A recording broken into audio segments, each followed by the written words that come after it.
rahimahullah menjelaskan tentang adab-adab di dalam mengerjakan salat. Salat adalah merupakan tiang agama. Salat adalah merupakan satu-satunya ibadah yang difardukan oleh Allah Subhanahu wa taala di tempat yang istimewa. Pada masa peristiwa Isra dan Mi'rajnya Nabi Muhammad sallallahu alaihi wasallam, salat menjadi tempat pemisah antara orang yang beriman dengan orang yang tidak beriman. Salat adalah merupakan tiang kepada agama, yang mendirikannya akan tegak agamanya dan tidak mendirikannya akan hancur agamanya. Salat adalah merupakan pintu perhubungan antara seseorang dengan Allah Subhanahu wa taala. Maka untuk menghadap kepada Allah Subhanahu wa taala, Imam Ghazali menyebutkan beberapa adab. Yang pertama adalah membersihkan dan memperhatikan kepada perkara-perkara yang zahir untuk dibersihkan. Pakaian yang dipakainya mesti suci, tempat yang ingin dilakukan salat mesti pun suci, dan mestilah dia terlebih dahulu mengangkat hadas, baik untuk hadas kecil ataupun hadas besar. Syarat di dalam salat bersih atau suci kepada pakaian, bersih kepada tempat, dan juga bersih daripada hadas. La yaqbalu Allah salata ahadukum idza ahdatha hatta yatawadda. Tidak diterima oleh Allah salat seseorang kamu bila mana dalam keadaan hadas melainkan dia bersuci. Maka adab yang pertama membersihkan perkara-perkara yang zahir, pakaian, tempat, dan juga hadas dengan berwudu. Maka barulah dia melakukan langkah yang pertama dalam adab as-salat, yaitu bersuci dan membersihkan tempat, dan juga memulai untuk menghadirkan diri menghadap kepada Allah dengan pertama baca surat An-Nas.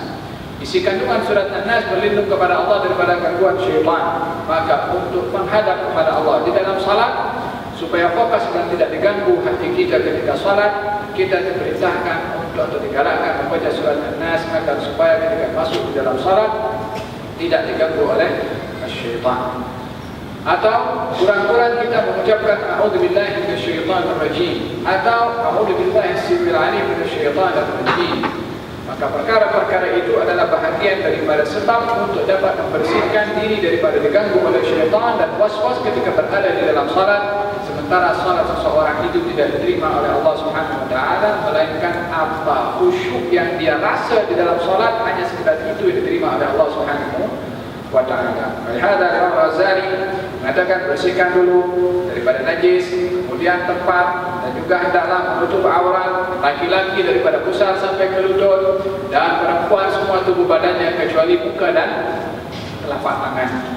Walaupun laki-laki pusar sampai ke lutut, bukan bermakna kita boleh hanya menggunakan kain pelekat saja menutup pusar sampai ke lutut. Yang atas kita tak guna menutup adalah merupakan satu tindakan yang tidak sopan, walaupun hukumnya adalah sah solat itu.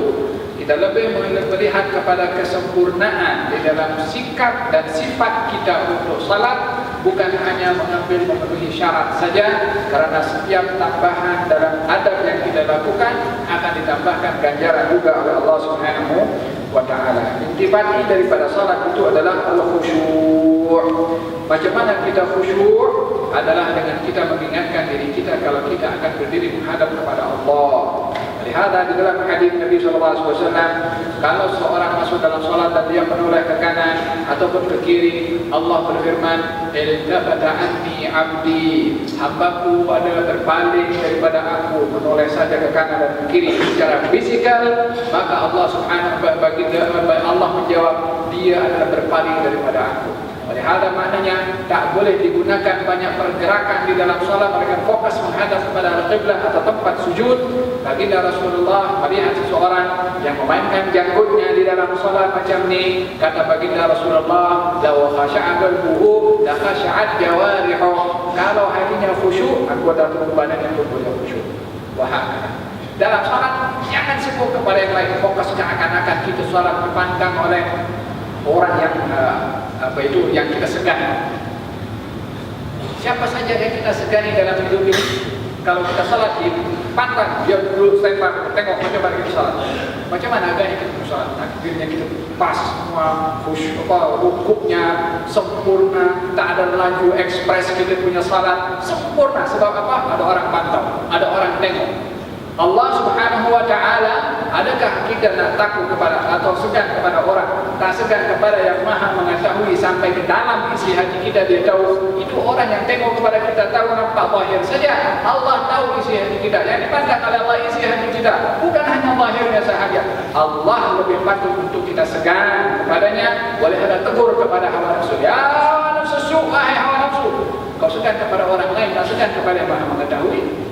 Engkau tampilkan salat kamu sesempurna mungkin karena orang tengok kepada kamu dengan tumak ninahnya, dengan semuanya. Bila mana dia buat salat bersendirian, ekspres punya salat umpamanya, kena ingat bahwasanya Allah Subhanahu wa ta'ala ahabbu an yustahya. Allah lebih wajib untuk kita takut. Razaqana Allah wa iyyakum al-khusyu'. Moga-moga Allah Subhanahu wa ta'ala berikan kepada kita al-khusyu' dalam salat. Amin.